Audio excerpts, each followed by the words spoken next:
We all ready? Good morning and welcome to the 34th meeting in 2025 of the Finance and Public Administration Committee. We have one public item on our agenda today, which is an evidence session on the Auditor General for Scotland's report on financial sustainability and taxes, published on the 13th of November 2025. I'd like to welcome to the meeting Stephen Boyle, Auditor General for Scotland, and Richard Robinson, Senior Manager, Audit Scotland. Before we move to questions, I'd like to invite the Auditor General to make a short opening statement. Good morning, Auditor General. And many thanks to you for your invitation to join you this morning to speak to my report on fiscal sustainability and taxes. As the committee will know, devolved taxes have contributed positively to Scottish budgets and are forecast to continue doing so.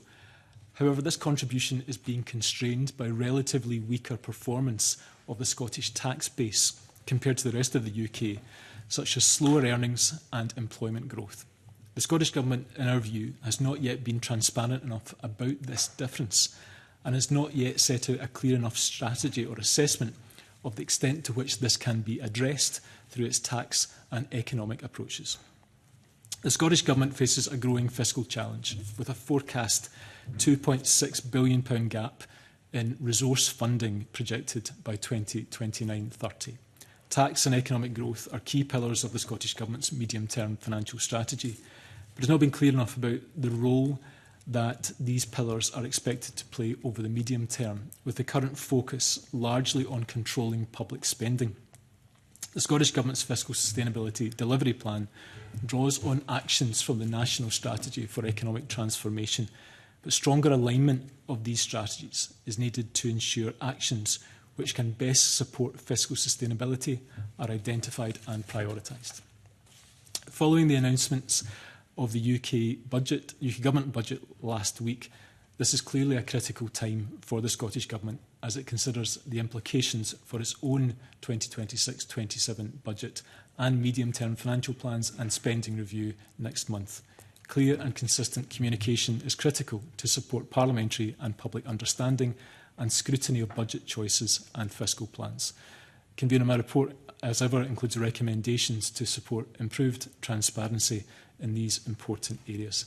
And as ever, Richard and I will do our utmost to answer the committee's questions this morning. Thank you. Thank you very much. We all have your report right in front of us, but I'll be asking you some questions for which you have actually given answers in your report, but I'm quite keen on getting some of that on the kind of public record. So the first one is obviously the issue you've highlighted mostly in your opening statement, which is transparency. So I'm just wondering if you can talk us through the kind of frustrations you have in terms of the government's lack of transparency and how it can be improved. Well, you're right. We do talk about transparency, both in this report and a number of our reports talk about the importance of clear, consistent communication, understanding of what can be complex technical matters, and this report is perhaps an example of that. There's maybe 2 points I'll start, and actually, and again, as I might do throughout the session, just turn to Richard if there's anything that he wants to add. The first point is about, I suppose, the overarching understanding of the public convener. So drawing on the government's own analysis about understanding of taxes, which this report covers. So only 50% of people surveyed say that they don't have a good understanding of how taxes work in Scotland. And that to me feels like a real deficit. So people need and should expect to have a clear understanding of their taxes, what they're then used for. And that's not the case, needs to be addressed. And I think the government has recognised that and has set out in some of their strategies plans to address it. So transparency on that point really matters. But then we drill into some of the documentation about how that's set out. And again, I know the committee will be very familiar with much of what I'll say this morning. But our report talks about the tax performance gap. And without, as I may do, convener, I'll apologise for the purpose of getting on the record rather than assumed absence of knowledge, is that the monies raised by taxes because of the workings of the fiscal framework don't always then translate directly into what that means for the Scottish budget. And the transparency point in budget documentation really matters. So what we have found is that you cannot see those two figures side by side in the budget documentation. You really have to go looking for it. One's in the main body of the report and the other in the annex. And we think it would support scrutiny and understanding that, the essence of the transparency point, these were set out more clearly side by side. So we make recommendations on both of these points in today's report. And again, maybe just turn to Richard if there's anything I've missed that or wants to develop. Good, General. I think those are probably the two main points. If we look at paragraph 40 of the report, we talk a little bit more about that transparency issue and understanding. I think one of the points there is that it's been fairly consistent for a number of years around that level of understanding. So it's the extent to which the Scottish Government can do something to shift the dial on that understanding. So we note that there's some effectively some foundational work through its good practice guide for improving communication on tax. It's just the extent to which we're going to see that then manifest itself in a better understanding of tax among the population of Scotland. On the point around transparency of numbers, at paragraph 38 we talk about that some more in relation to the high level in relation to 25-26 and the high level figure of up to 1.7 billion very clearly stated in the documents, but you'd have to go to the annexes to understand what that means for the impact on the budget, and that figure will change. At the point of that budget it was a net 838 million, with the latest SFC forecast bringing that down to 616 million. So presenting those figures together would help a better understanding of the transparency between the intentions for what could be raised against what the impact of that could be in terms of spending power for the Scottish budget. Thank you. I'm not going to ask about the tax-based performance gap because I'm pretty sure our colleagues want to dig into that in some detail. I was actually very surprised, though, by the comment in paragraph 40 that the percentage of people who state they don't understand tax as well is around 50%. I thought it would be much, much higher than that. I mean, I think the number of people who don't understand what taxes are devolved and reserved is infinitely higher than 50%. I think you'd be quite shocked. I mean, people don't realise, that excise duties or VAT or whatever are reserved, for example, corporation tax, inheritance tax, you name it. So I think there's a real surprise about what is and what is not under the control of this Parliament. Yeah, I think that's a very valid comment, Convener. There's a deficit in public understanding. So set out in this survey, perhaps also to express my own surprise that the level of understanding in other parts of the UK, only 40% say that they didn't have a good understanding. So there is additional complexity with devolved taxes as to which, as you suggest, which taxes are reserved, which are devolved. But from our perspective, and I'm sure the committee will agree, this really matters. It matters as a public understanding, their ability to have a feel for how their taxes are used, the totality of public reporting on spending as a core part of how democracy operates effectively. So we're very supportive of plans that government will take to improve public understanding. And I welcome the fact that it's not sufficient to say this is complex and they're difficult. More has to be done to engage public understanding of how taxes and public spending work in Scotland. And we not at Scotland recognise we've got our part to play in that through our reporting, clear, concise, how we reflect that in our reports and our recommendations. I mean, I think one thing I've found with talking to constituents over many years is that most of them are quite astonished when they find out that council tax doesn't provide 100% of local authority funding. When you tell them it's probably 14 or 15%, they're actually quite amazed, actually. And I know in paragraph 10 you talk about how this audit focuses on devolved taxes through the Scotland Act 12 and 16, doesn't talk about non-domestic rates and council tax. Is that something you feel you would like to be able to include in future? So it's always a possibility. To be rounded up, just to make it a more rounded picture. Yeah, so we keep our work programme under review, and I say we, I refer to the fact that it's myself and the Accounts Commission who receive services from Audit Scotland. So we're clear that taxes really matter. And it's a subject, actually, I think, not to labour the point, but people have to engage in. And we will keep our programme under regular review as to kind of where we go next. Council tax, property taxes, local tax and spending is a topic that remains of key interest to myself and the Accounts Commission.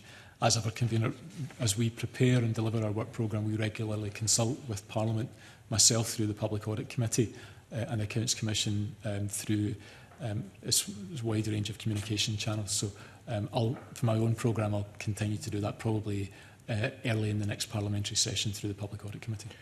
Now, in terms of transparency and communication, one thing that concerns me is Exhibit 1 in paragraph 5, because you say in the beginning, you talk about VAT assignment, and you say, to date, there's been no agreement between the Scottish and UK governments on a way forward for the implementation of VAT assignment. And you continue in paragraph 5 to say, in July 2025, the Scottish Affairs Committee of the UK Parliament raised concerns over progress. This committee has made absolutely, consistently and repeated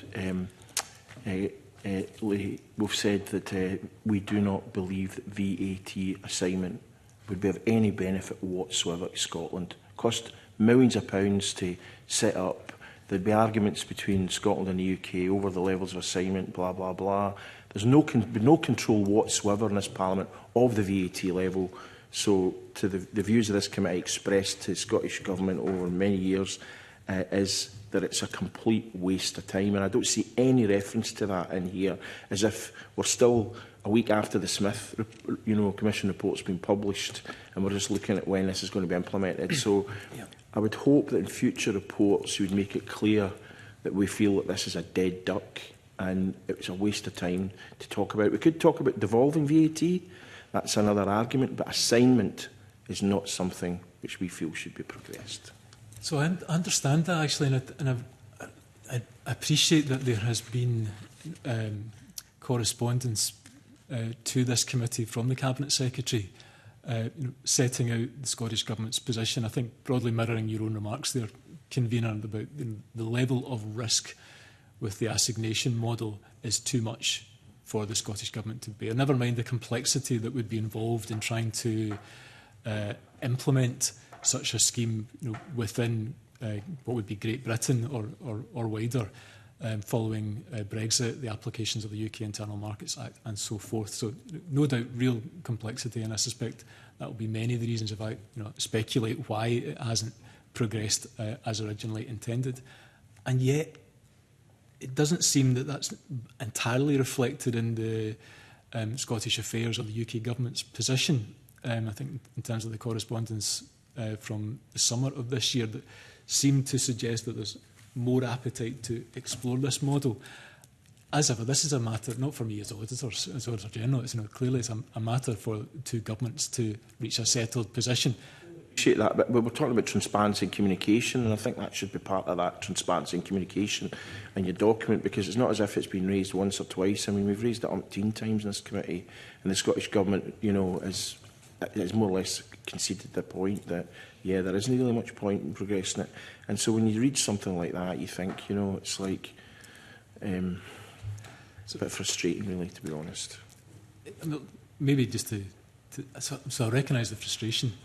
Another point I would say is that, and yet, despite the correspondence and despite the communication, I'm not sure there's been a clear decision point. It seems to be there's still something of a vacuum about whether that assignment will or won't take place. And until we have, there's either changes or confirmation from both governments, it feels like that's the position. But I'm happy to accept the feedback on that part of the report. Okay, thank you. Now let's talk more directly about the Scottish and UK tax system and how they interact. I mean, is the UK tax system progressive given its obvious anomalies? So that wasn't part of our audit, actually, to take a judgment on the UK tax system. So my responsibilities, are on devolved. The reason I'm asking that is because the Scottish tax system is kind of bolted onto that clearly. And some of our previous witnesses over the years, Professor Heald being an obvious example, have talked about the fact that the UK system is not. And I mean the kind of graphs that we've had, whereby, there's different kind of, there's sometimes when you reach a certain level, for example, for a child benefit, you lose the child benefit and that applies to one person, not another, blah, blah, blah. And it's just about how the Scottish system can be made more progressive while having to interact with a system which is not progressive, if you get what I'm saying. I maybe haven't said it very clearly. But what you have with a progressive system, everybody thinks, as earnings go up, your share tax goes up in a nice, but it doesn't do that. It kind of goes up like this. And we know that in Scotland, we see the same picture. So from an audit perspective, how can that be made in the Scottish context more progressive, given that kind of backdrop that we have to work within? Yeah, so as I say, our audit focused on the devolved tax arrangements within Scotland and how that relates to the fiscal sustainability of the Scottish Government. I think hopefully we're clear in the report that the Scottish Government's intention is to create a progressive tax system, and the Scottish Government will cite for themselves about the benefits that accrue from that, both in higher impact that has on the Scottish budget. So if I can just kind of perhaps cite the right graph first of all, perhaps Exhibit 2 in the report I think kind of sets out really the growth and impact of a different tax regime in Scotland, particularly as we project out towards next year and beyond, of the impact that differentials in Scottish income tax are having. Yeah, I'm going to move on to that in a wee second. But the reason I'm trying to get your view on that is that so you've talked about how in 24 high rate tax Scotland begins at 43,663 compared to 52,771. What about the impact of our national insurance and tax combined? So if you think about it, people earning between those two figures in Scotland will still pay the 8% national insurance plus a high rate of tax of 42%, so effectively a marginal rate of half. But when they go up over 50,000, their actual tax drops, so it becomes less progressive. So people who pay earn 51,000 will pay a lower marginal rate of tax than people who earn 44,000. Is that not right? Yeah. So I think that there's a few anomalies, aren't there, in the way that if I'm right here, Convener, it's about how this tax interacts with other taxes as opposed to this tax being progressive in and of itself on its own. I know that people will have raised to committee issues around national insurance where the band points are aligned to the UK system and not the Scottish system. So you will have these points where they are out of line with each other, and you'll see the blip. Other commentators have mentioned the removal of the personal allowance after 100,000 and the impact that can have on the effective pound rate. And then you mentioned as well the fact that there may be other spending-related elements to that, whether that's child benefits and so on. So I think it's fair to say that for the tax in and of itself is looking to create a more progressive system than the rest of the UK, and that's demonstrated by the fact that there are more bands. There's a potential for that with increased fiscal drag, etc., which we discuss in the report. But it's fair to say, once you look at the wider tax arrangements, once you look at the wider spending arrangements, benefits arrangements, the impact on individuals will always vary. So the Scottish Government has made it clear that they've tried over the years to get national insurance devolved. That's not happening anytime soon, as we know. So should the Scottish Government, if they're to maintain a progressive tax system overall, i.e. what people cough up each month, adjust their taxation model, do you think, to take into account these different situations south of the border? I mean, obvious thing would be if the same high rate of tax as the rest of the UK, but that's not going to happen, so probably. So how can they realign that to continue to have a progressive system so that you don't have a marginal rate that drops as income increases, as we have, as I just alluded to? Yeah, so I fear I may frustrate you, Convener, with my answer, actually, but I guess I'm mindful... I know you're trying not to get too deep into policy matters. I'm just trying. I guess I'm mindful role. My role is not to advise government on how to implement a progressive tax regime, but rather what we observe. So we set out, as you mentioned, we set out the various bands and how those apply for Scottish income tax. As Richard quite rightly points out in response to your question, clearly other taxes will have a bearing on that national insurance, perhaps being the most relevant as it relates to income tax and so forth. What we do draw on, though, is in reference is the tax strategy. So noting that it's the Scottish Government's aim that more than half of Scottish taxpayers will pay less tax than they would in the rest of the UK. And we draw on Exhibit 5 to the report, just some of the analysis of the Scottish Government's own forecasting around that. So what we say is, maybe the last thing I would add, Convener, is that this is really complicated stuff and complicated to get that calibration right as it relates to how devolved responsibilities interact with reserve powers. And I'm quite sure that will be part of the government's own thinking and the advice that they're taking in advance of the budget next month.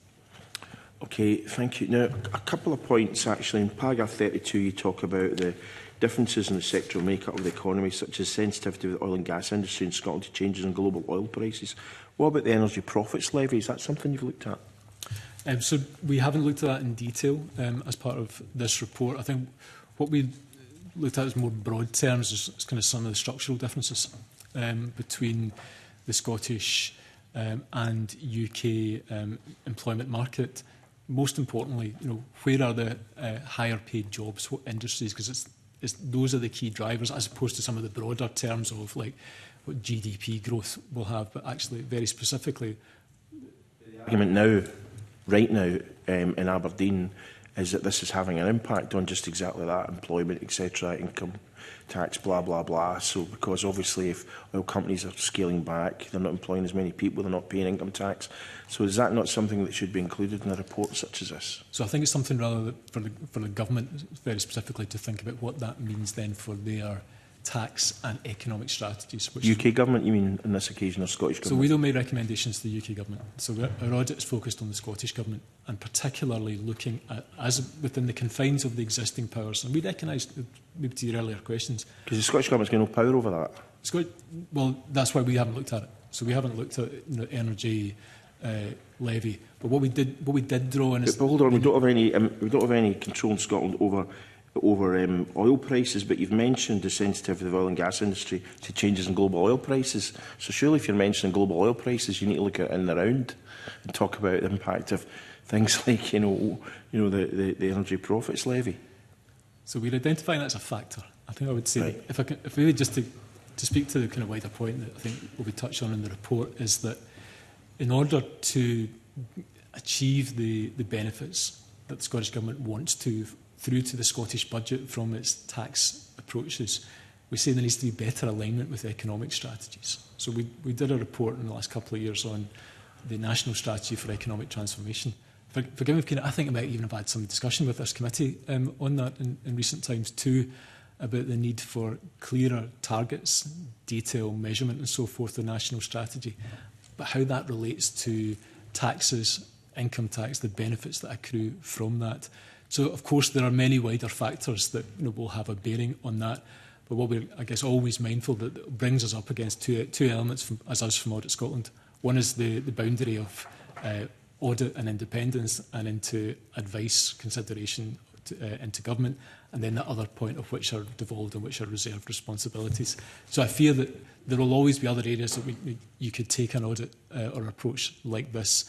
And it's something, as I mentioned earlier to your earlier point, we'll think about that, what that means for our future work. Can you comment on this as well? Thank you, General. So yes, we're setting out so effectively what we're talking about is what does the Scottish Government understand about this tax performance gap? As we stated in the point, that's sort of reducing the impact of what the devolved taxes can have. So we've set out what we've found from what the Scottish Fiscal Commission and the Scottish Government have said about it. One of the findings is that while these are the overall drivers, the strongest of which being weaker earnings and employment growth in Scotland compared to the rest of the UK, the granularity, the level of data and understanding of that could do to improve. And some of that is to do with the reasons that you raised, Convener. So in paragraphs 66 to 68, we talk a bit more about there's different sectors with different higher earners. There's some structural differences in distribution and shape of the tax base, difference in the economic makeup. These are what their understanding of the facts. What we're then inquired about was what does the Scottish Government know about that to do something about it. So one of those areas that we raise in part 3 is about the extent to which there's further analysis, so you can understand exactly and then what you can do about any of these differences, especially if they are structural or relate to economic interventions and so on, as you mentioned. We were expecting further analysis following the letter we mentioned in paragraph 71, but we're not aware of any further analysis that was done alongside the May MTFS. And it also leads us on to our findings and recommendation about those links between economic strategy and what that means for taxes, which we refer to from paragraph 73 onwards.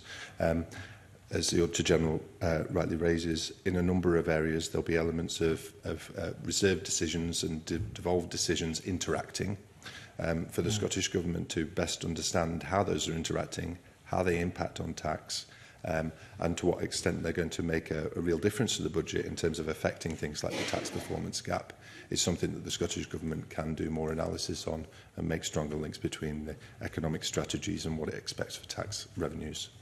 Okay, I'm keen to let colleagues in, so I'm just going to ask about one other area, and that's behavioural change. You've made it very clear that some of the taxes that the Scottish Government has levied in recent years actually have had quite have been impacted quite significantly by behavioural change. So, for example, you talk about this initially in paragraph 35. We say, of a £617 million tax-based performance gap, 159 million of this was due to behavioural change. 320 million due to differences in how income tax was distributed. And 137 million due to other factors. You can maybe tell us what the other factors are, because that's quite a significant amount. But I'm just wondering, basically, when you're looking at this behavioural change, are you looking at specifically income tax or income tax and LBTT?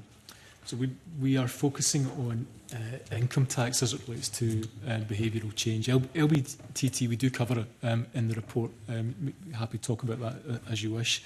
But I think I'll ask Richard to come in on some of the other factors if we've got that detail. But I think the letter that's referred to in there, I think, was significant from the Director General, the former Director General for Scottish Exchequer, to the Public Audit Committee, and it was on the back of. So this committee will be familiar, I'm sure. The National Audit Office audits HMRC and how devolved taxes work. For many years now, the Auditor General for Scotland has supported the Public Audit Committee's understanding of how devolved taxes work and provides additional assurance to the Scottish Parliament on that arrangement. And it was in that evidence session into some of the consideration of initially the Scottish Fiscal Commission's assessment of why is the impact on the Scottish budget not broadly aligned with the taxes that are raised. And the behavioural change point was cited. I think it's healthy that it's come through in that letter as beginning to understand.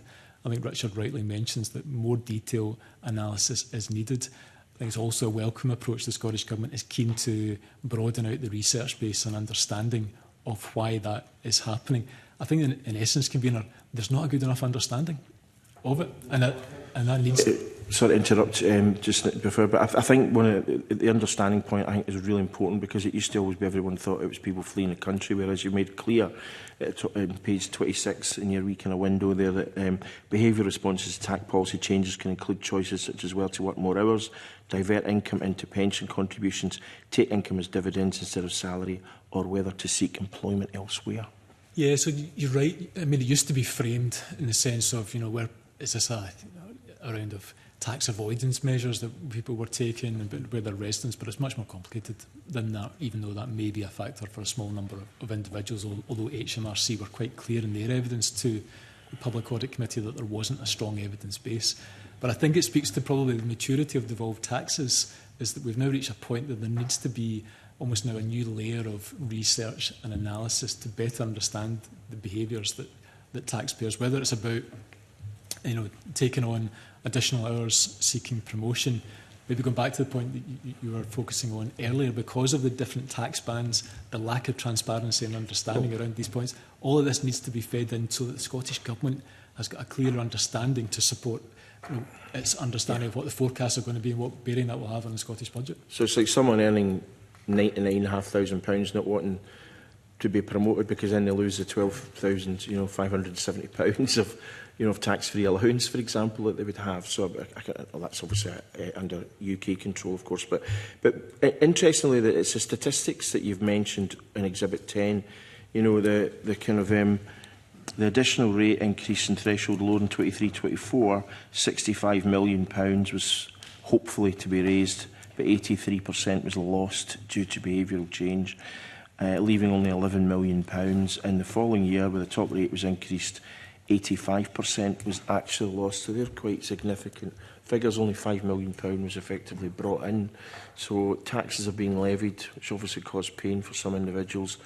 And, it's effectively being lost, and no doubt has an impact on productivity if folk are working fewer hours, etc. as well.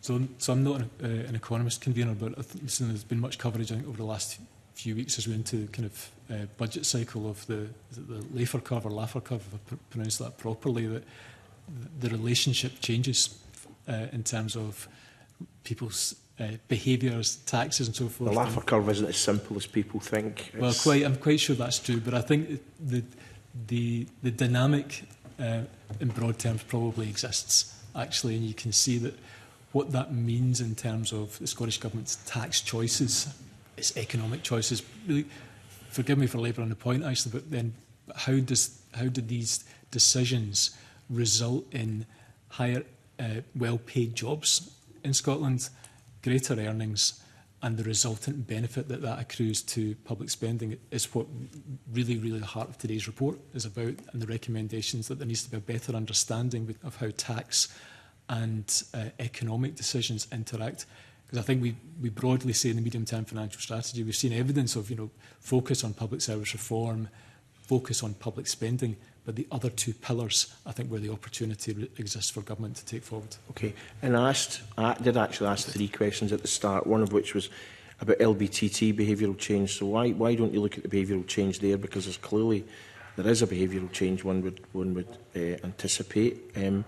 And secondly, this 137 million due to other factors, that's quite a high proportion of the 617 million, more than 20%, in fact, 22%. So what are those other factors? It's a bit kind of opaque. Honestly, convener, I'm not sure what the other factors break down as. This is taken from, the background to this was a letter that was sent by the Cabinet Secretary of Finance following last year's Scottish Income Tax Additional Assurance scrutiny by the Public Audit Committee.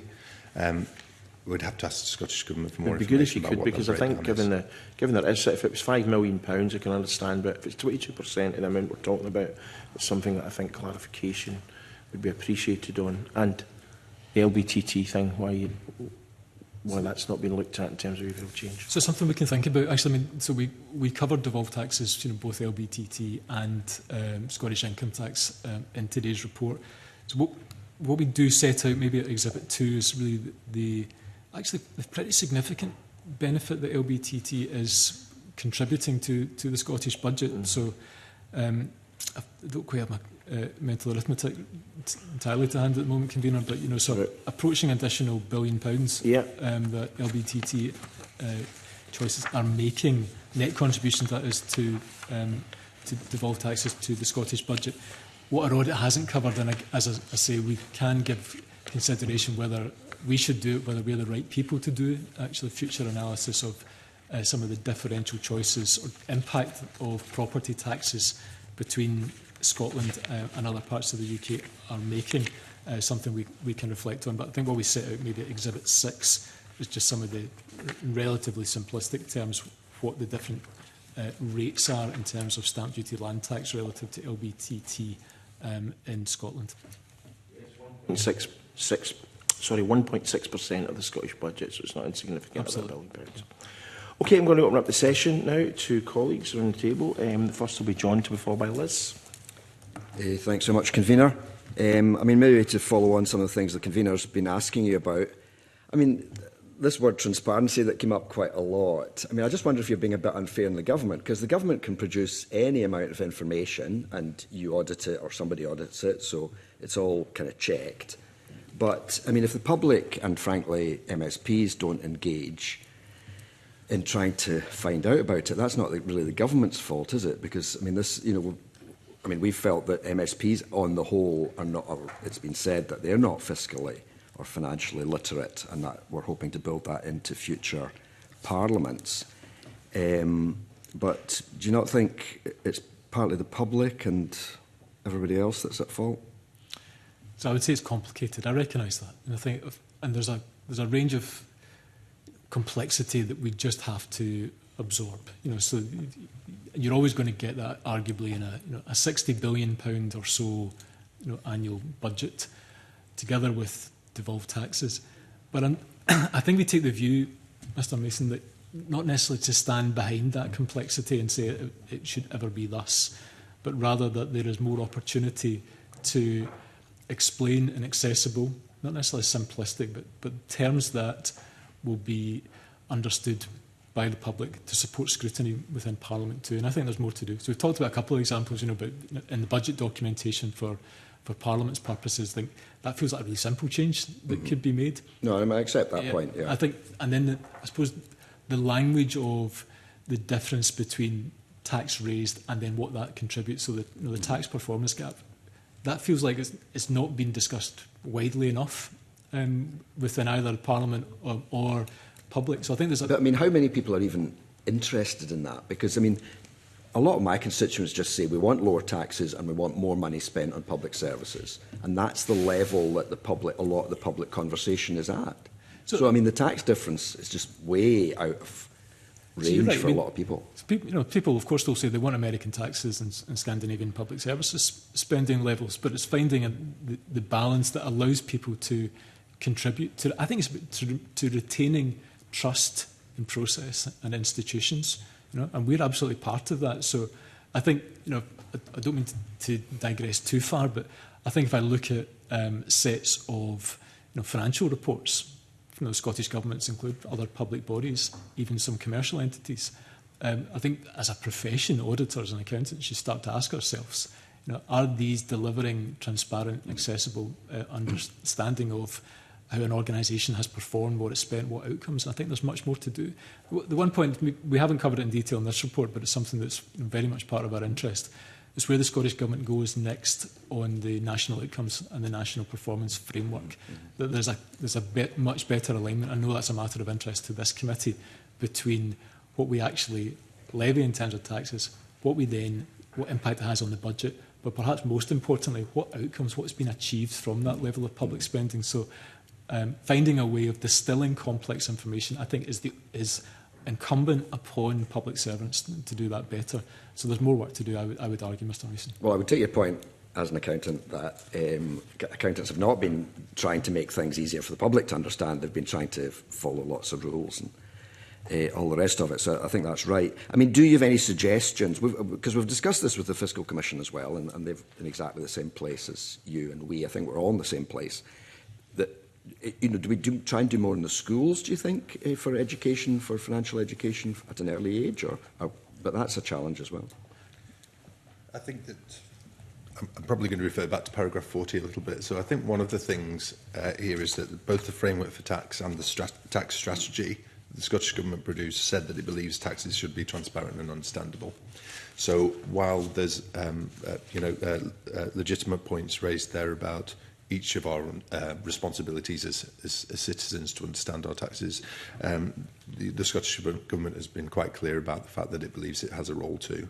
So against that, knowing that fairly consistently about half of people don't understand it a lot or at all, is something that you'd want to address. I think, again, it's for the Scottish Government to decide exactly how they want to go about that. I know that they've been doing work off the back of the Practical Guide for Improving Communication on Tax as to how they do it. There could be a host of avenues. They may include schools, they may include other means. What will be important is the extent to which we can see that transposing itself into better annual figures about how people understand taxes in Scotland. I mean, I tend to share the convener's view that actually, more people don't understand it, maybe they don't realise they're understanding it, and, I think probably the Scottish people are being a bit more honest that they don't understand it than compared to the survey in England. But anyway, well, what I don't know is opinion. what we don't know is, I think, so if someone says that they understand it, what they don't then get is a test to show that they do understand it. Yeah. So this is about how much they perceive that they understand the tax system, and the work that the Scottish Government could do to support that in line with its own framework for tax and tax strategy ambitions. Okay. To go back to another paragraph that's been mentioned, 32, about the growth in the tax base in Scotland's been relatively slower than the rest of the UK. And you've got the 4 bullet points. And, I mean, I accept, obviously, behavioural responses is something that the Scottish Government is largely in control of because of what it does. But, I mean, the others largely in that section, differences in the sectoral makeup of the economy, well, I mean, that's something we can't really do anything about. Different distribution of incomes in Scotland compared to the rest of the UK. I mean, presumably that's something we can't really do anything about. You talk later on about how financial services are different in the rest of the UK from Scotland, much higher earners. A lot of that is really out with our control, isn't it? I think undoubtedly there'll be aspects of this are out with the control of the Scottish Government. Some not necessarily. I think that's why we've mentioned a couple of times the National Strategy for Economic Transformation. So that's really looking about how to develop the Scottish economy, the resultant benefits in GDP and so forth. But it emphasises the point you make about transparency. So a recognition that, so for the tax choices that are made, what expectation does that have into public spending and the budget? And I think it's that level of further analysis and clarity that's required. So for me, so hearing some of the evidence that the Public Audit Committee took and the resultant correspondence that describes, for example, those differences that you mentioned in financial services in Scotland compared to much higher earners in the same industry in London and the southeast of England.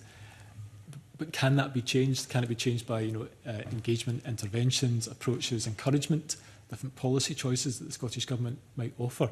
These are the factors I think that will support both the transparency and potentially policy choices by more clearly laying those out as to what approaches the National Strategy for Economic Transformation intends to take to have the bearing, not as I mentioned on GDP growth necessarily, but actually it's higher earners earning either living in Scotland or increasing their earnings of those that already do that will have the most significant direct bearing upon the Scottish budget. Yes, just to agree with to General, really. I think where we're at with the report in part 2 and part 3 with this is that it's about the extent to which the Scottish Government has the understanding that it needs to understand how it can respond, and understanding that if elements of it are structural, what does that mean? Are they structural, there's nothing you can do about it? Is the structural, you can mitigate it, perhaps whether that's through tax strategy, whether that's through closer links to economic strategy and so on, or whether or not you accept that there's going to be a remaining amount that you have to effectively manage as an impact on an annual budget, regardless. So I think it's the understanding of that there's an awareness that there is this tax performance gap. There's an awareness of some of the principal reasons behind it. But the next step is a better understanding of to what extent the Scottish Government can do something about it. Mm-hmm.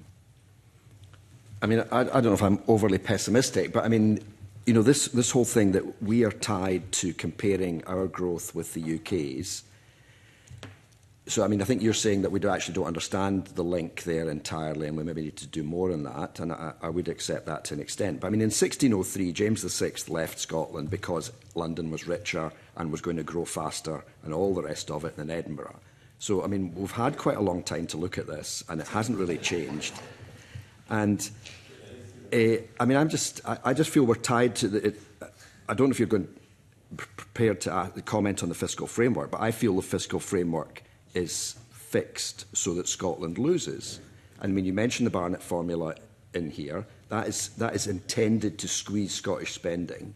And it seems to me inevitable that the fiscal framework is also squeezing Scottish spending. I mean, do you not think it's inevitable? Do you think there's something the Scottish Government can do about that? So I think a couple of points you make, Mr Mason. I think not enough people understand it is the point I would say. So there are undoubtedly experts that understand that there will be many people within government this committee clearly understand how this operates, but not enough people to have that kind of wider discussion and contribution to how Scotland's public services are funded, the resultant tax. On the fiscal framework, my position is really clear. This is a matter for the Scottish Government and the UK Government to determine how that fiscal framework operates. I appreciate there's been correspondence from the Cabinet Secretary to the committee and to the UK Government on how it functions, and whether that will be picked up before the next review period or otherwise is something we'll continue to keep a keen interest on. But in terms of the policy, that takes into a policy space of how this operates best between the two governments. Mm-hmm. Because, I mean, again, on Exhibit 8, you list some of the factors that are specific to Scotland about pressures on the Scottish budget. And the second one is Scotland's population is on average older and sicker when compared to the rest of the UK. Now, with the best will in the world, that's not something that can be turned around very quickly. But there's no, am I right in saying there's no account of need in the fiscal framework? So that it does not consider that maybe the needs are greater in Wales or Scotland or anywhere else. So again, I think how satisfactory or otherwise the fiscal framework, there will always be debates and discussions, and I suppose you've seen evolution of that in the last iteration in terms of some of the additional powers, the inflating of that. Whether it goes broader in the next iteration of rebasing some of the factors or some of the methodologies behind it, I'm very sure will be part of the discussion and consideration between the two governments about whether or not so some of the founding principles of no detriment at the time are ones that are to remain. And actually, and some of the other points I think are set out of that it is fair, that it is transparent. Those principles, I'm quite sure, will be carried forward. Scotland benefits ultimately from its own economic performance and potential. As I say, Mr Mason, I'm probably about as far as I can really go on it, actually. I think it's something that as I we'll continue to watch closely as to the evolution of the fiscal framework between the two governments. I'm sure the committee will raise it in other places. I'll certainly raise it with the committee in other places.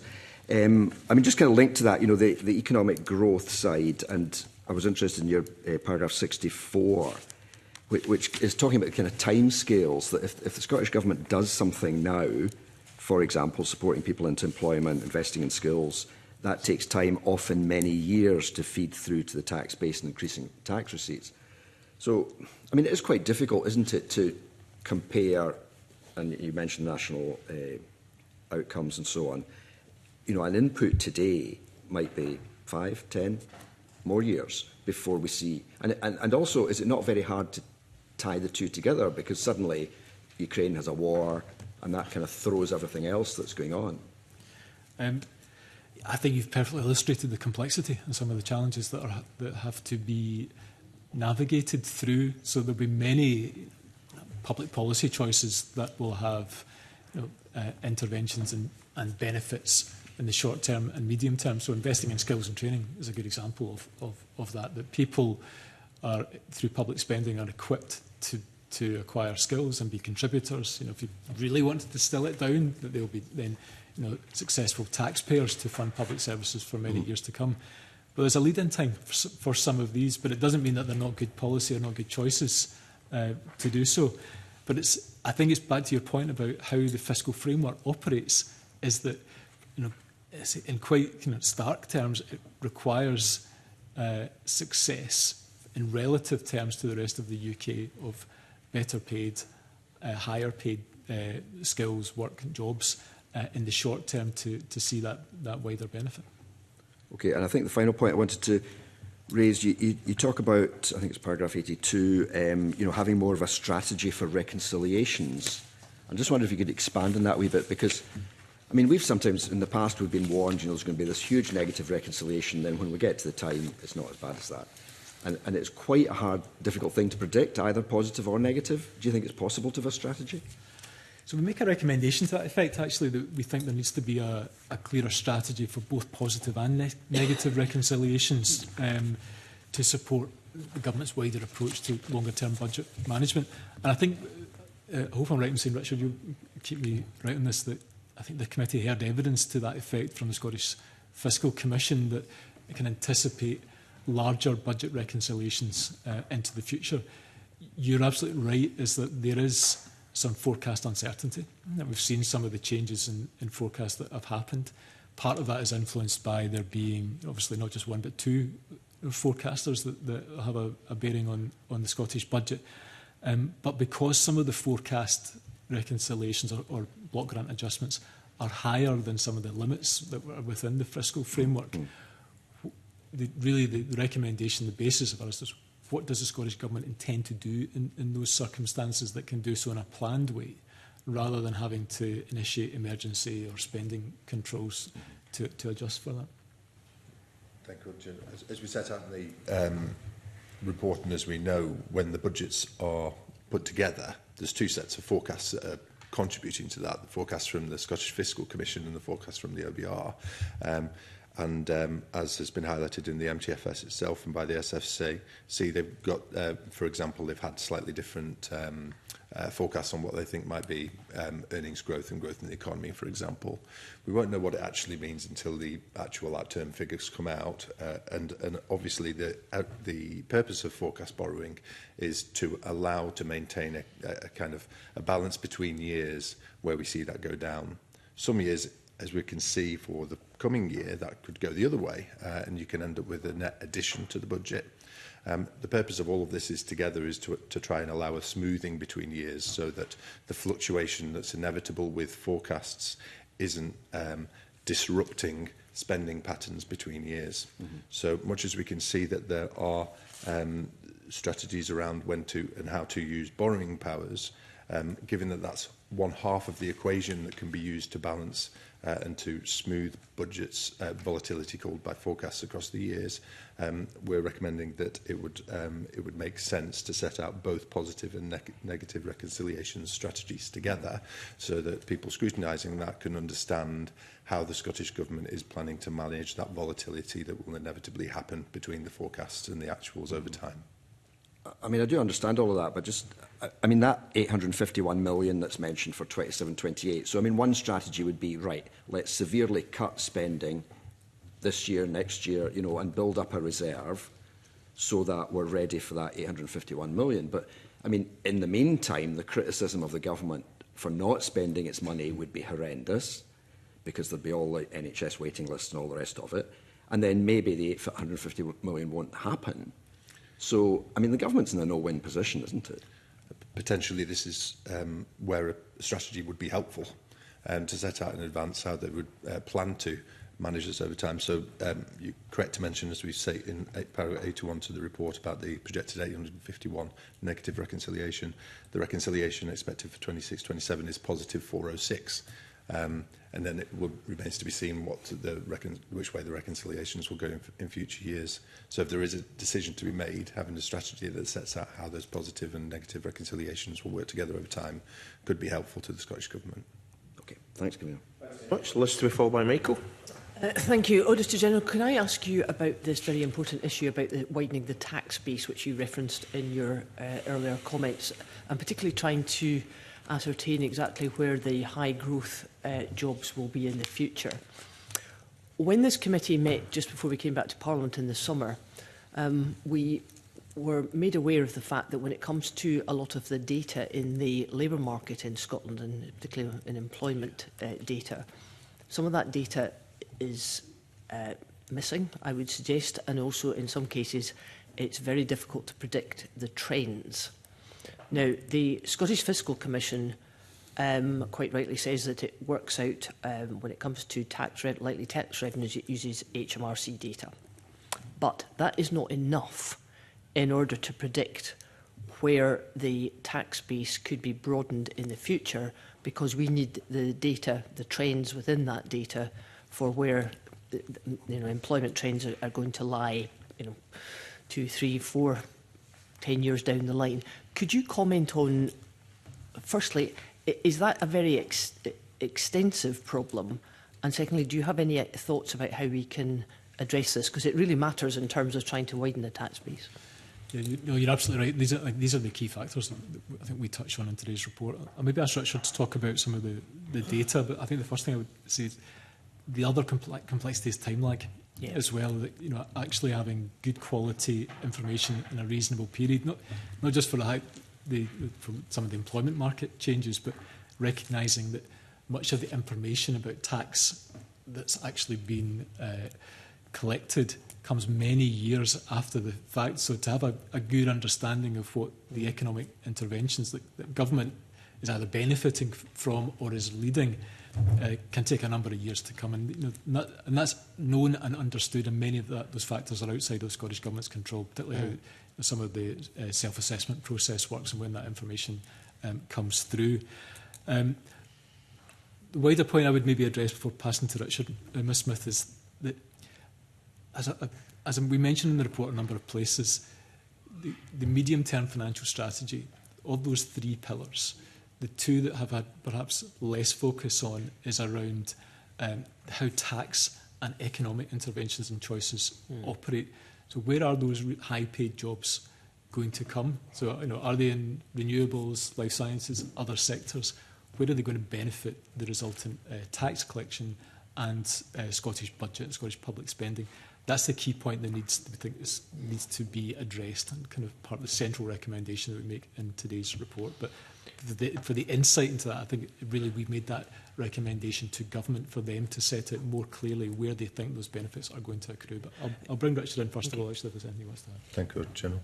Not much to add, really. I think the question emphasises the importance of how your economic strategies and tax strategies are linked together, and that might include where and to what extent you're going to pull together your data to get a better understanding. So your tax data, your General is correct, there's a time delay, and as we mentioned in paragraph 78 and 77, that's quite important, especially given the 23-24 and 24-25 years were the years where we saw an uptick in the divergence of the Scottish system to the rest of the UK. So historically, the HMRC have been looking at, alongside Scottish Government, looking at things like cross-border migration, those types of things, to try and get almost like an early heads up of what those figures might tell you once the outturns are known. Once they are known, being able to analyse those properly to consider what they're telling you about different parts of the country and behaviour will matter. And that will sit alongside other sources of information, whether that's labour market information or the rest of it. Ultimately, it would be for the Scottish Government to consider those economic strategies and tax policy strategies together and say, how are these working? And again, probably it goes back to the earlier points that Mr Mason was making about what is that understanding of those structural differences, where is it, to what extent, where are those higher net worth individuals, for example, and how does that interact with the decisions that we're making? Thank you for that. I mean, I think this is a really important part of it, because if you listen to some of our developing industries who are doing really well, and that includes Scottish financial services, their point is that while they see all these attractions of very considerable growth and development, they believe that there's quite considerable behavioural change, likely with some of the medium to high earners in their sector who get put off because they feel they're paying higher tax than they would be in the rest of the UK, or that LBTT is a bit of a turn-off for them as well. And I think just to try to drill down on what the future prospects are in terms of where the greatest potential is for economic growth, it's very important to understand that the data is giving us the best information, but also on top of that, that the behavioural change statistics are fed in so that we can really understand what the connection is, as Mr Robinson just said, between the tax revenue and also economic strategy, because I think we've got a problem there just now. I'd just be interested in your thoughts on that without going into Scottish Government policy. Yeah, I think you're right. So there needs to be a better understanding. If I look, stand back from the report, so because of, for the public to understand it, the transparency, but as importantly for government to be clear on the likely, and there is likely, there's forecasting in all of this, but where they're going to get the biggest benefit from their policy choices.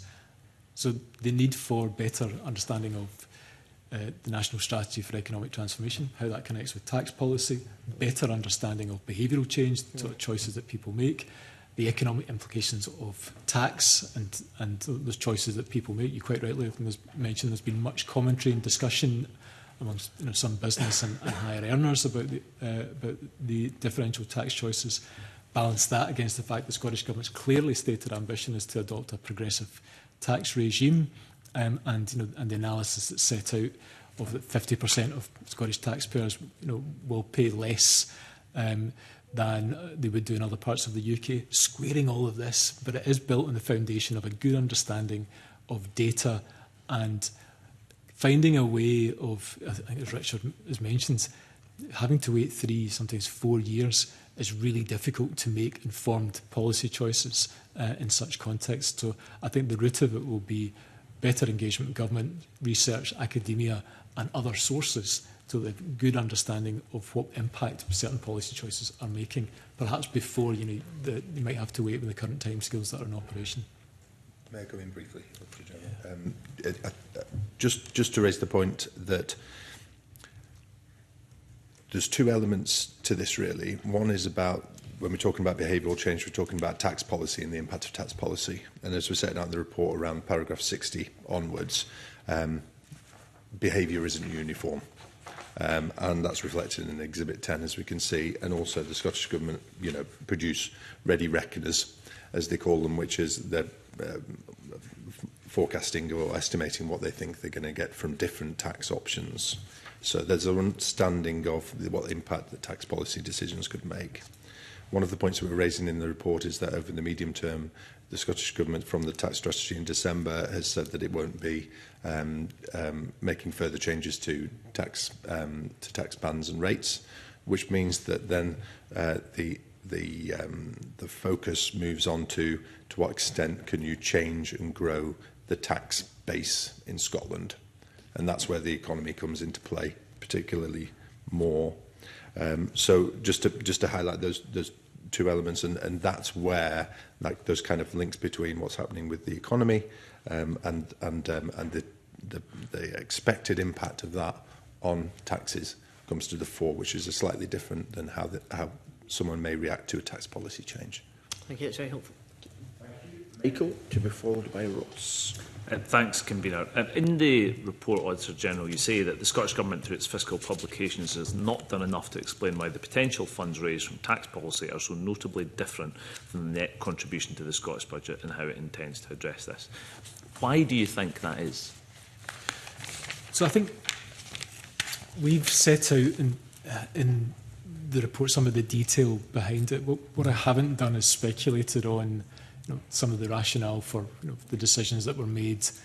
Much of it, I suspect, Mr Manor, will be to follow some of the custom and practice around how budget documentation is prepared and presented.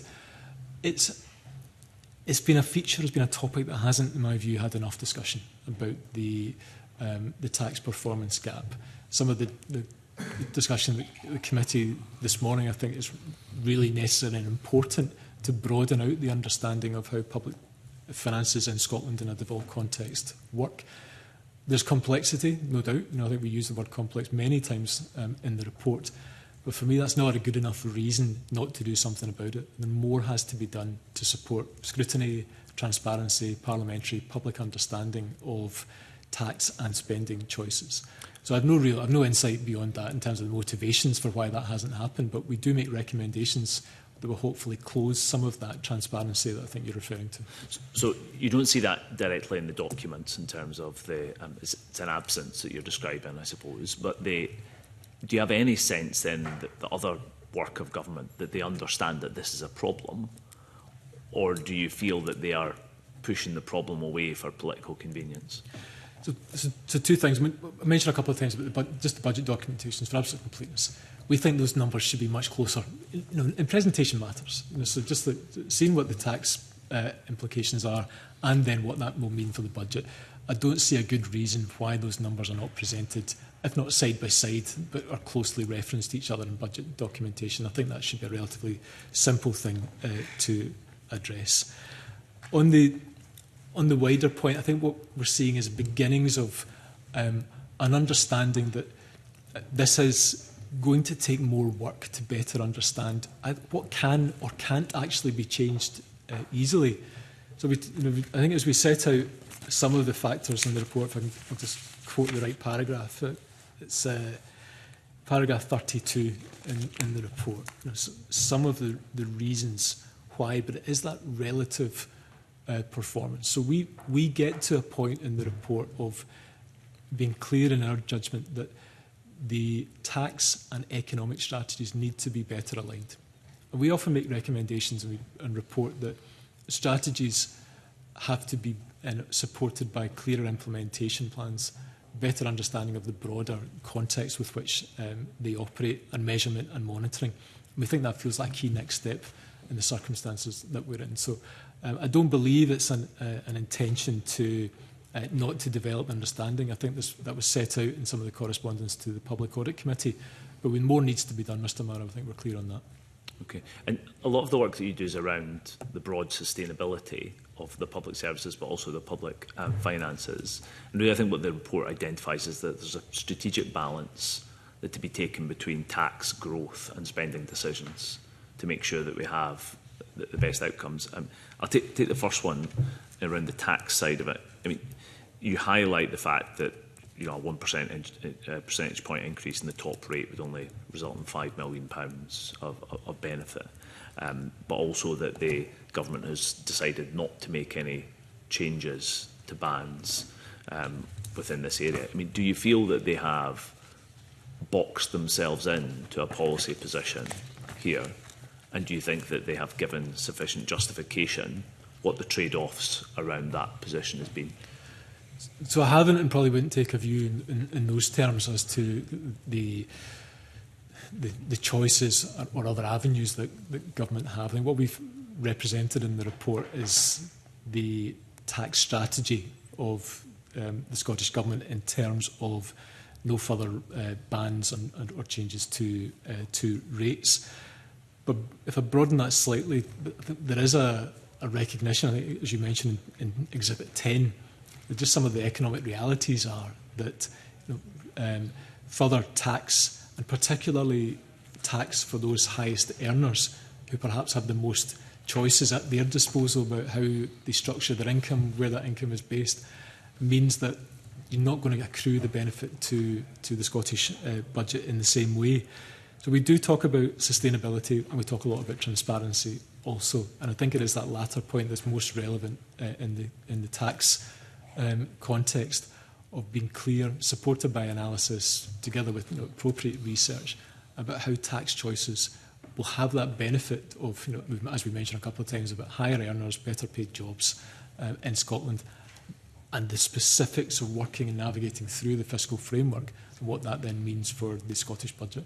And maybe come back to your other point about spending, but maybe if you could just kind of remind me, just so I frame that properly. I'll maybe come back to that on the spending side of it. But on this, you also mentioned that there's these decisions would be supported by a more detailed assessment of the potential impact and timescales around taxation.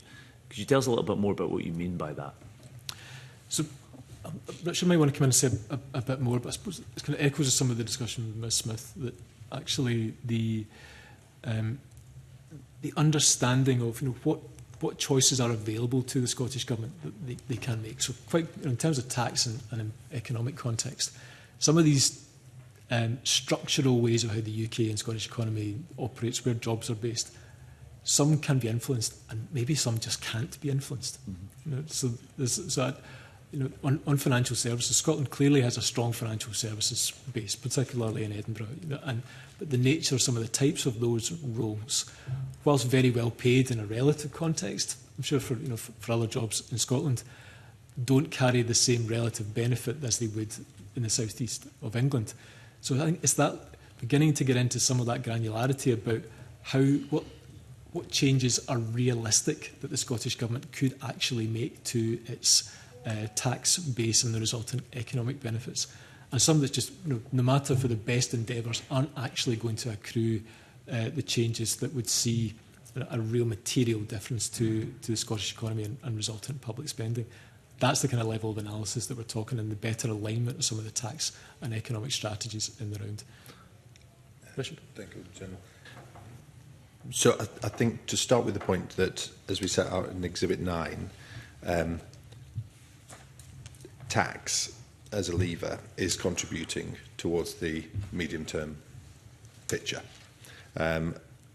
What we're saying is that that's effectively baked in to the position of what the medium term looks like. So then it's the extent to which there's a fiscal sustainability gap there, the extent to which tax can go further. And then we've had conversations about that, what that might mean for tax policy, what that might mean for the economy, and so on. In terms of the timings, this is in particular a Scottish income tax issue as opposed to a land and buildings transaction tax one.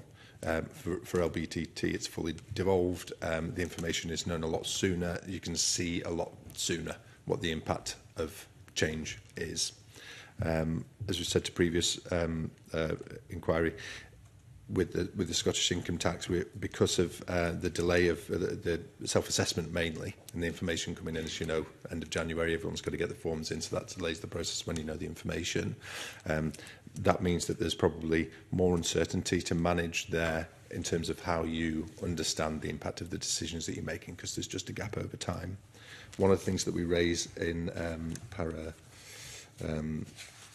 50 is about, even within that, there are uncertainties around the forecast. So when we're looking at that medium-term picture and the fiscal sustainability element of that and saying, here's the contribution of tax to that, there's an uncertainty to that.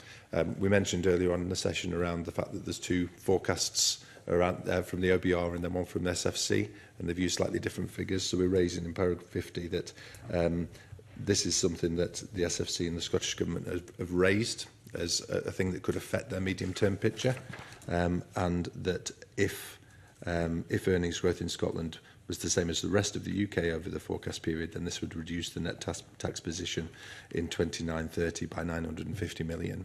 So there's something about understanding not just the fact that there's this time delay, but there's an uncertainty within all of the forecasts for this period, and the Scottish Government need to have a good understanding of what's driving that, what it means, and how they might respond to it. Okay. I suppose a fairly typical criticism of government generally and its approach to taxation is that governments are often more interested in the harvest rather than the growth in the first place. So using tax to plug the gap of the spending plans that they have, rather than thinking about how it might support the sustainability of the sector. And Liz Smith, I think, touched on particularly issues about opportunity in areas and thinking about the future. But do you get a sense in terms of the documentation and the work of government that they are sensitive to the impact that their own tax measures might have on the performance of sectors that might be weaker in Scotland? I think in broad terms, we would say there is a developing understanding of tax strategy, tax policy, and what that then means for the resultant impact that it has on Scottish budget. The analysis by sector, I think government probably better placed to answer, whether their insight that they have, rather than something that we've looked at specifically through this audit. It was more of a higher level assessment that we've done, rather than the granular approach that you're suggesting. But in broader terms than that, though, we would we look at, as you mentioned, sustainability across the piece, and particular sectors within that of public spending. So we've commented in the report about there's a focus on public spending rather than the other two areas at the moment, and a need for, again, more of that, some of the detailed implementation that comes with that as being an important next step. Okay. So, in closing on that issue of public spending, that's something that you comment on regularly. I mean, I'm thinking of two reports, the NHS in Scotland 2025 report, more recently to that in November 25 audit of NHS Tayside mental health services, and the picture that both of these reports paint is a government that's unable to change services. There doesn't seem to be actually a process where it can deliver change and efficiency on the public spending side. So if you're looking at a tripod of issues around tax and growth, but the government's focused on the third leg of that, which is around spending decisions, and they're not able to deliver on those, is that not a key issue of concern if it's their principal focus, but you as Auditor General keep telling the Parliament they're not able to deliver change and manage public spending effectively? So, I mean, in terms of the two NHS reports, actually, I'll be giving evidence to the Public Audit Committee on NHS Tayside tomorrow, and in due course on the NHS overview. Tayside is a slightly different report. Just to mention very briefly on that without getting into too much detail from what I'll touch on tomorrow, is that primarily about mental health services in Tayside, which is an area I know you're very familiar with. But in the broader terms of the delivery of NHS and its sustainability, we do say that. We do reference the fact that despite record investment, more people working in the NHS, 7 of the 14 territorial boards in Scotland require additional funding to allow them to balance their books in year. And there's signs of progress alongside that. So that difficult part of it is that there are key strategies that the Scottish Government has produced over the course of the summer of this year. So service renewal framework, population health frameworks, plan to move to a preventative-based model. Some of the outcomes that evidence is clear will benefit both in terms of individuals but also public spending as well.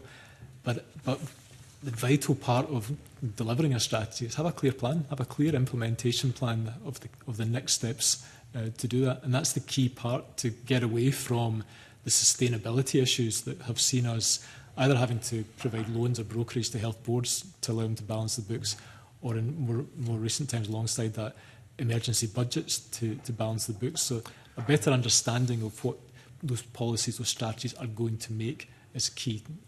But if you returning to the mental health services side, I want to use that as an illustration of the inability to meet those broader targets. I mean, we've had report after report after report, including from yourself, around these services, and they just seem to be unable to actually deliver change.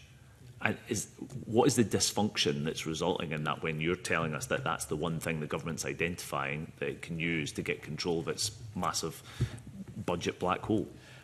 I think what I want to avoid doing is conflating what might be local issues within a particular area of public service that's symptomatic of, therefore, a system can't evolve or can't change or deal with complexity. Because I think there are specific factors within, whether it's Tayside or other reports that we produce, that I don't necessarily say that therefore the system cannot function as intended. But there is undoubtedly opportunity to build upon the ambitions, and whether I mentioned some of the NHS strategies, but also the government's broader strategies of the fiscal sustainability delivery plan, the public service reform strategy. These in of themselves, set out a direction of travel, but as often as it's the harder bit that sits underneath that of what's going to happen and when, and what the benefits are going to accrue. And some of this will be really difficult. So it will be around changing some of the nature of public service delivery and some of the choices that we make around workforce and the estates that will signal likely an evolution of how public services are delivered. But it has to be done transparently with a clear plan, measured, evaluated, and then back into that last piece of really clear public reporting through the National Performance Framework and the national outcomes, so that the Parliament and the public have a better insight into what's actually being given to them from the public spending and then the taxes that they pay towards it. Okay, thank you, Kabir. Thank you. Ross, to follow by Craig. Good morning, Auditor General. I'd be very happy proven wrong on this one, because it's been bugging me and I think I've figured it out. But on Exhibit 10, the 2 tax changes that are referred to, it's changes to the additional rate and the top rate. I take it we're talking about the same rate here for both of these, because the additional rate exists in the rest of the UK, but in Scotland we've always referred to it as the top rate. I know you're drawn the source that, from what I've been able to figure out, this is all drawn from the SFC's report, where they say the additional rate, but they mean the top rate. So can I just check that we are in both of these talking about what in Scotland we refer to as the top rate? I'll bring Richard in now because I think you're right. Some of the terminology can overlap. Yeah, I actually. think we've all been guilty of saying additional rate at various points, but it's always been the top rate since it's been devolved. I think so, and I will double check and get back to you if any different. And on that wasn't my main question. It's just, that has just been bugging me and trying to figure it out. The point there of lost revenue from behaviour change, obviously it would be better to have 65 million than 11 million, but it's still 11 million that we wouldn't have had otherwise. What would be useful to know is weighing that up against what the other potential negative impacts have been. So has behaviour change there at the upper end? If that's caught consultants in the NHS who've reduced their hours to avoid it, has that had an impact on the provision of services, for example?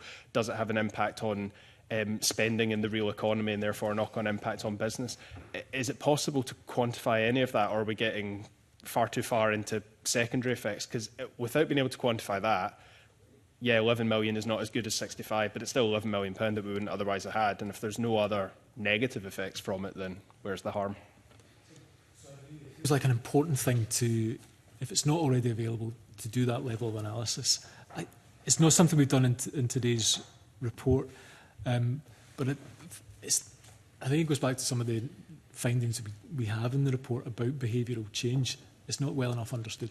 So whether it's the direct, people are, so whether it is, to borrow your example of NHS consultants not increasing their hours, or the convener mentioned earlier about, if people are approaching the £100,000 annual earnings, what bearing does that have in the choices that they make? But given how important this is, and going back to the very specific part of the relative changes in the fiscal framework around earnings, it feels it needs to be better understood so that the economic strategy and the tax strategies are more closely aligned than they currently are. Thanks. And on a totally different notes, I'm just kind of picking up on various bits of the conversation so far around public understanding. It was either last year or the year before I mentioned to you some of the challenges around media reporting of your own publications, especially around the underspend and the difference between technical underspends versus cash in a pot that's still sitting there, kind of underspend. Have you done any additional work on how that is communicated to the media, trying to get, and politicians as well, but obviously politicians have other incentives to portray certain numbers certain ways. But I think when we talked about it last year, saying about the impact that it's had on ongoing public sector pay negotiations at the time, where there's then a headline saying Scottish Government underspends by £1 billion when a group in the public sector can't negotiate to get 100 million for their pay deal. Yeah, so it's a really important point, actually. And I would characterise it as it needs to be a shared endeavour, not just from auditors, but also from government and from Parliament too. So take the example of the Scottish Government's consolidated accounts for 2024-25. So recently completed and accompanied by a statutory report from me to the Parliament, and we'll be briefing the Public Audit Committee on this next week, actually. So £1 billion underspend, and as you rightly allude to, that's not just cash sitting, waiting to be spent. And because of the Scotland Reserve, I don't know the precise figure actually, so I'll probably resist quoting, but I think in broad terms, about half of that moves into the Scotland Reserve. That will be determined by outturn reports. But some of that is accounting measures, accounting changes. It will be for how some of the AME funding operates in Scotland and the UK government. So I think whilst it matters for us, we report that, and we'll be very clear in our evidence to the Public Audit Committee to support the publication of the report.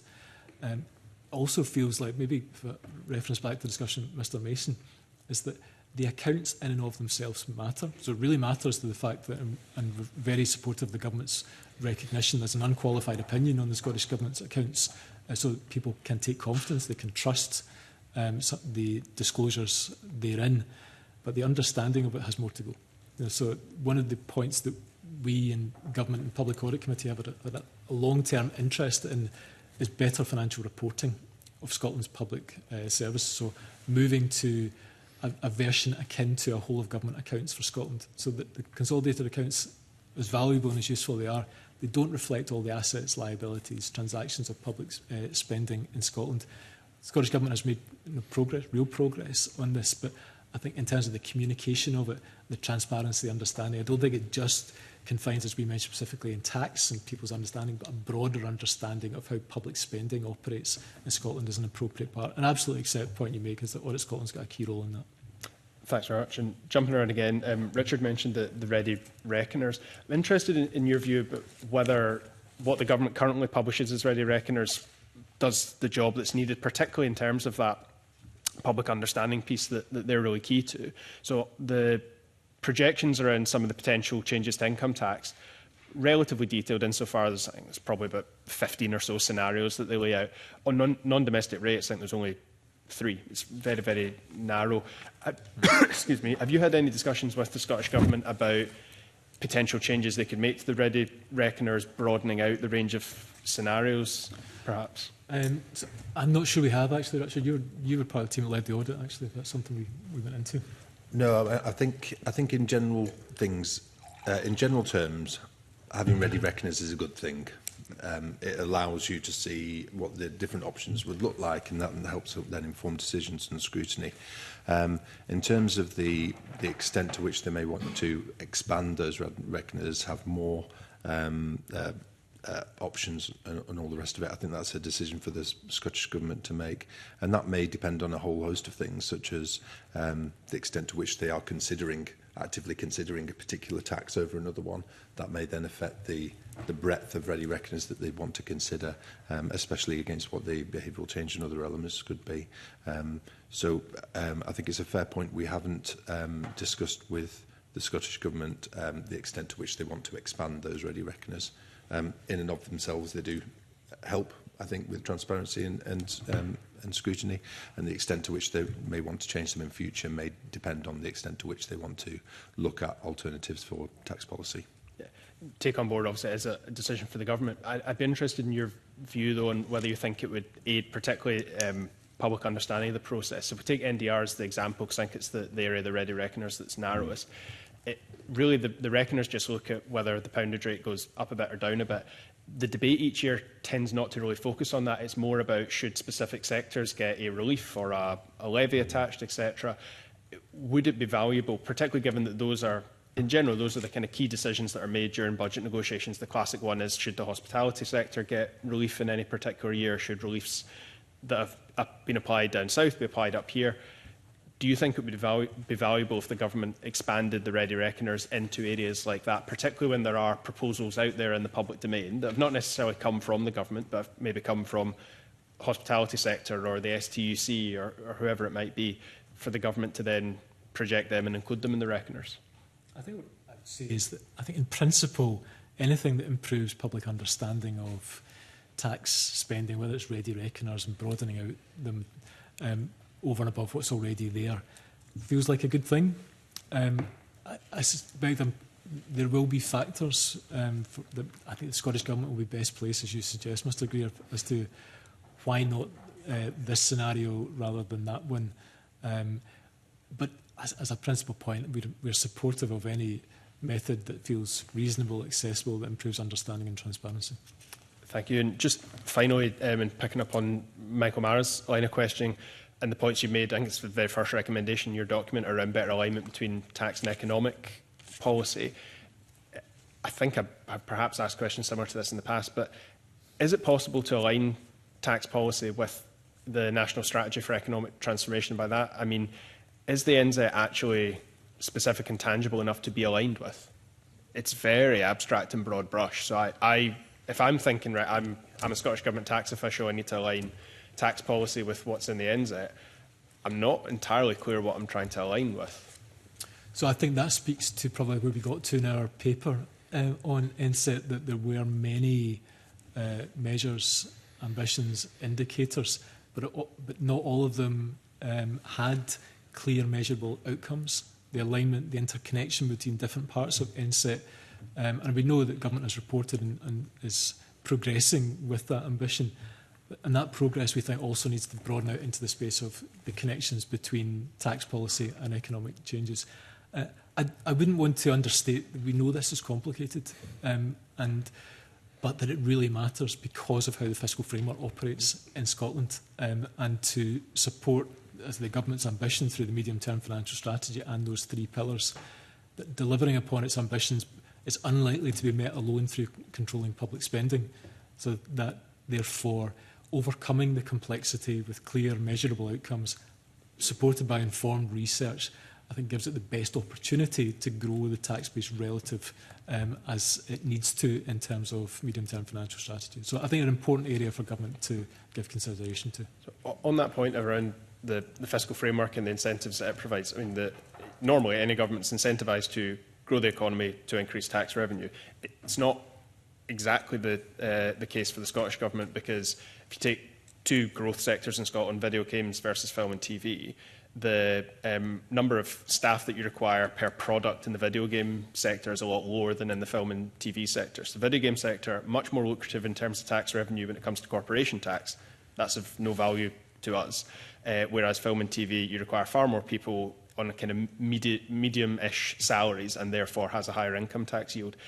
Have you ever seen the Scottish Government articulate its economic objectives in terms of how to, if you're cynical, game the fiscal framework, like identify which sectors are going to be the most valuable, not just to the Scottish economy, but to Scottish public services in terms of the taxes that are devolved and the impact that growth in these sectors would have on those taxes versus reserve taxes? Because we can't prioritise every sector. That's one of the criticisms of the NZAS, is it kind of prioritises everything. It doesn't make choices like, do we prioritise video games or film and TV, and what would the relative impact on tax revenues be?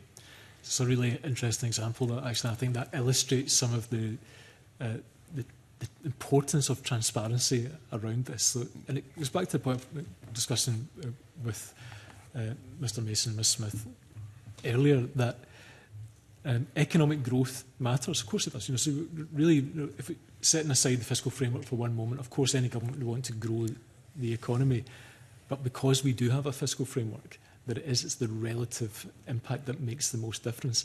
And therefore, for that alignment point, why that matters so much between the national strategy that might support, if not a kind of sole focus, maybe a clearer focus, clearer transparency of how tax revenues have such an important connection between certain economic focuses through NSET. But I think in terms of what comes next from that, I think it's probably for government to set out clearly what its intentions are. Just to push on that a little bit, it does sound like what you're saying is that the government have not articulated their economic strategy in those terms. They've not drawn that very obvious link between, right, some sectors are going to be more valuable to us in terms of devolved taxes than others. Therefore, that's one of the reasons why we're prioritising those sectors. Have you ever heard the Scottish Government express it in those terms? So I think there's more to do to be transparent in those terms, about being clearer with Parliament, with the public, about how the economic and tax strategies interact and what that means for future financial implications for the Scottish budget. Thanks very much. Thanks, Convener. Thank you very much. Craig? Thank you. Good morning, Mr Boyle.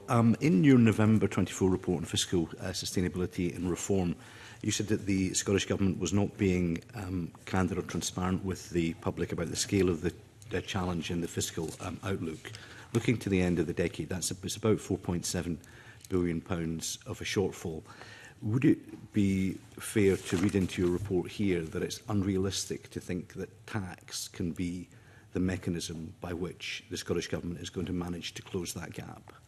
So I think it'll be one of the levers, Mr Hoy, actually. And you're right, we've said both in that report and this one and subsequent reports that we think there is more clarity now in terms of reporting of, through medium-term financial strategy and public service reform strategy, of the intention to move to a more sustainable position. A couple of points of maybe reference. Implementation plan, it feels like a really important next step to see for how those changes will be influenced. But the sustainability and transparency are the key next steps for government to address. What specific steps, both in terms of tax and the economy, building on the discussion with Mr Greer, are going to be taken along with controlling public spending? And it's the controlling public spending that has been the predominant focus of the government to date. And just in terms of, obviously, pulling the levers of taxation, it seems to me, reading into this, there's sort of two forms of behavioural change. There's behavioural change by employees. There's also behavioural change by employers, as Ms Smith referred to, for example, financial services companies, one that I spoke to recently, saying they offer their graduate trainees from Scotland the opportunity to go and work in any office in the UK, and many elect to do so because actually they're clever people and they work out that they'll be significantly better off short, medium and long term if they go and work in Manchester rather than in Glasgow. So I'm always saying that because of the kind of opacity here in relation to behavioural change, we only really manage to find out the damage that's being done after it's been done. So there is a time lag between an understanding of what the tax receipts are. You know, for how the system operates, Richard rightly mentions, you know, self-assessment can take a number of years. Forecasting is based on assumptions on behavioural change, but as the report sets out, the government doesn't have a good enough understanding of this. There needs to be more research to try and calibrate what specifics people are going to do in terms of different earnings brackets and different industries. But also, you know, I think Exhibit 5's, I think, you know, kind of sets out in the report, you know, some of the, and again, I appreciate the committee knows this full well, but the cusp of where, you know, different earnings brackets and what that means for, you know, for tax. But also, you know, Scottish Government has set its ambition to have a progressive tax regime. Different parts of UK, you know, benefit from different levels of public spending, different services and so forth. So I think it's those decisions that, you know, government will make to inform transparently to the public, so that people can make informed choices about, you know, if they do have mobility, you know, or flexibility in where they can reside, how they do that. So transparency, we think, is you know, it matters, Mr Hoy, and there is more work to be done on that point. And on that point of transparency, in the report, you say that threshold-related behavioural change is less than rate-related behavioural change. We've often called that stealth taxes. People don't quite realise they're being dragged into upper rate tax because they've received an annual increase in their pay. Do you think the government has more to do in relation to the transparency of the way in which they're collecting tax between, for example, threshold changes, which seems to be the default position of both governments at the moment, rather than looking at rates? You're right. I mean, we talk about paragraph 26, 27, but fiscal drag as being, you know, an approach that has been used, you know, with, well, you know, freezing bans. Therefore, you know, brings probably people who wouldn't necessarily consider themselves to be medium or higher earners into categories, not just Scottish Government, but, you know, in other jurisdictions too. The risk of repeating myself, I think 50% of people are saying that they don't have a good understanding. That's a real deficit. You know, there needs to be clearer understanding. So whilst it might not be a rate or change, but if a rate or a band is frozen, the people are going to drift into that. So while people are making behavioural change, that they can do so in an informed way, either that they think that's a good choice, they can benefit from where they live, or else they can make an alternative choice. Giving people the tools to make those choices through clear, transparent public reporting is something that we make recommendations on to that effect. And what would that look like in practice? Would it be a far more in-depth annual tax statement from HMRC / Scottish Government? I think, I mean, so what we haven't got into is kind of how, you know, making advice as we wouldn't to the Scottish Government about how they should take that forward. Richard mentioned, you know, the tax strategy recognises that there's a gap to be filled by the Scottish Government, but how they, you know, deliver upon that public reporting feels like to calibrate with people, you know, to whether or not to really explore with the public, whether it's through surveys or other returns, how their understanding affects the choices we make. So what we haven't done is make recommendations, but we are, you know, obviously very keen to see the government's response to this. I was just very quickly going to answer. I think a point is that behavioural change and behavioural forecasting is not going to be an exact science. So is someone reducing their hours because of tax or because they want to spend more time with the kids, or a bit of both? Understanding what level of accuracy you can have about that is going to be a limiting factor. What we're saying in paragraphs 59 and 60 of the report is that from what it looks like, the lower behavioural change seems to happen from elements such as freezing, whereas the larger ones tend to be ones that are more geared towards a particular tax group. And there could be a whole host of reasons for that. That might be about, you mentioned about the ability to work somewhere else in the country, so the mobility of that. It could be the ability of people to move their incomes into other forms of income, whether that's savings or dividends. There could be a number of reasons around that. And I think what's important for the Scottish Government is to understand as much as possible about what those motivating factors are, which links us back to the points that we make about the detailed understanding of any structural differences and the links to the economy. Presumably also fiscal drive, freezing thresholds is the stealthy way to do it, because you don't really realise you're being dragged into it. It's not the most transparent ways of raising taxation. So I'm not sure about that. So fiscal drag is a factor of bans, having bans. So fiscal drag will occur in Scotland with the Scottish bans, and it will occur in the rest of the UK with UK bans. Particularly if you freeze the bans, yeah. The bans are different. So it'll be it'll be for the SFC and the OBR to then forecast what those elements are and how that affects the relative position of the Scottish budget. I think, as we say in paragraph 26, that fiscal drag is more pronounced in Scotland because it has more tax bans. Mm-hmm. Mm-hmm. And just for anybody out there who's reading paragraph 58, obviously we've identified what the problem is, and you effectively go on to say, if this were the case and the government don't tackle the weakness in the forthcoming budgets by other means, if this were the case and the Scottish Government to further use tax lever to close the medium-term fiscal gap, then it would need to increase tax revenues through other means. When you say other means, are you looking at basically trying to change the pattern of the labour market in Scotland? Is that where they should be looking?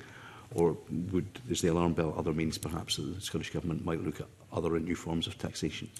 So these will be the choices for any government as the set out in its budget of the Scottish Government for next month. As the committee knows, because working within the fiscal framework, requiring to produce a balanced budget, clear, transparent reporting through a medium-term financial strategy, these are all of the levers and to be squared off. But those will be the choices that to support fiscal sustainability. And just finally, just a point of technicality. In paragraph 71, you note rightly that in the letter to the Public Audit Committee setting out its assessment, the Scottish Government committed to providing further analysis within the NTFS in relation to weaker relative earnings growth and employment performance in Scotland. Obviously, they haven't handed that analysis over to us. Are you aware of whether or not that analysis has been done? That's perhaps something the committee can take up. But I'm just wondering whether, through any of your inquiries, you found out whether or not that work is actually being done. Not to our knowledge. And would you say it's important that that is done? Because that seems to be one of the strategic weaknesses of the position we're in. Yeah, so because here we're talking about their assessment of those factors that leads to those weaker economic growth, and then in turn that's leading to the tax performance. So we're saying that is an important to so they can understand what they can do about or not do about certain elements of that gap. So we were expecting something further. As it was set out in the letter, would be when the MTFS were not aware of it being done and not published. Perhaps the committee can follow up on. Thank you very much. Thank you. Let's conclude questions from colleagues. I've got one or two. I know a few folk over the years who've moved to London, not for tax purposes, but for big pay rises, only to find they've got no disposable income after they've paid for the horrendous housing costs and just day-to-day living, in actual fact. And quite a few of them have returned to Scotland somewhat chastised that everything isn't so wonderful in the UK capital. But I read an interesting article yesterday which said in Haringey, a family with 5 children will have to earn £88,000 a year to be better off working than living off benefits, and the housing costs obviously are significantly higher there in terms of housing benefit as well. So I'm just wondering, and given the fact that your report is about the future role of taxes in delivering fiscal sustainability, what impact do you think recent benefit changes that have taken place and are going to take place, as has been announced by the First Minister and others, will have on tax revenue and fiscal sustainability? What changes that are anticipated in the budget, do you mean? Or well, that have been already signalled. Because if people are going to have higher benefits, which means that it reduces the likelihood that they will join the labour market, what impact will that have on fiscal sustainability and taxes? So in broad terms, obviously I've not seen the article. I'd quite like to read it if that's possible. But the key in terms of how the fiscal framework operates is having well-paid jobs in Scotland that allows people to contribute. What we haven't done in this report is make an assessment of some of those wider factors, whether it's about how it interacts with. It's just because there's a lot of your report about behavioural change, Yeah. and so therefore behavioural change doesn't just happen at the top end; it happens throughout, and there doesn't seem to be any reference to that at all. It's absolutely fair, and we, so we would accept very clearly that behavioural change. People will make choices, about their tax, any benefits that they have, what that means for their ability to enter the labour market. As it relates to Scottish income tax in today's report, we've said there's not enough or detailed understanding of this. More work needs to be done to understand behavioural change as it relates to devolved taxes. But clearly that's not the whole story. You're absolutely right, except that the other earning sources, benefits will also have a direct bearing on the economic and labour choices that people make. Okay, and in Exhibit 8, you've talked about some of the pressures on the Scottish Government. So I'm not going to go through them all, but you said from the impacting the whole UK inflation, demand-led spending. In Scotland, you've talked about a real terms cut in the Scottish Government's capital block grant over the next 5 years, and a slow real terms growth rate and resource funding through the block grant at 1% per annum also over that time period. And again, you've emphasised, which we touched on in previous questions, that in the short to medium term, paragraph 54, you say public spending will be the main lever by which the Scottish Government can improve fiscal sustainability. Now, what milestones do you expect from the Scottish Government? You've said in 55 that the Scottish Government needs to include timescales and milestones against which progress will be measured. So what kind of timescales are you looking to see? Because Craig rightly talked about the fiscal gap, with capital and resource, 2.6 billion and in resource and 2.1 billion in capital by 2930. So what kind of milestones are you looking to see that you can measure government success against? So I guess government will ultimately decide themselves as to how they best wish to report it. But so if I think a reasonable reporting period, typically annually, is the period that people would normally want to see progress. If it's beyond that, I'm sure that will be set out for good reason. We say in the report that really of those three pillars in the medium-term financial strategy, it is public spending that's been up until now the primary focus. The fiscal sustainability delivery plan that sits alongside that, looking to see evidence, measured progress, public reporting of that, convener, feels like an important next step. So I think an annual reporting cycle feels like one that people would look out for. But again, that will be for government to determine. And of course, in the next financial year, you've got a £1 billion gap in resource and 1.1 billion in capital, which you refer to in paragraph 41. So do you obviously expect that gap to be closed in the next financial year? So we'll see if in the budget, I'm quite sure, that, and of course the budget will be set out as a balanced budget. What we've said in many of our reports and over the past few years is it's becoming harder to set budgets, becoming harder to deliver them without sustainability, without reform, changes in public spending. Today's report, we think, builds upon that, about the need for better alignment between tax and economic strategies that avoids the need for some of those emergency budget measures, again, the committee's very familiar with, that have taken place in recent years, that allows a smoothing in the delivery of public services and public spending without having to react to events. Okay, well, thank you very much. That concludes questions from myself as well as colleagues around the table. Are there any further points you would like to make, or Richard would like to make, before we wind up this session? Just to thank the committee again for your interest in the report, and very happy to appear for this committee anytime you so wish. Well, thank you very much for responding to our question. It's very much appreciated. I'm now going to call a 5-minute break so that we can go into a private session and to allow our witnesses' official report and broadcasting to leave. Thank you.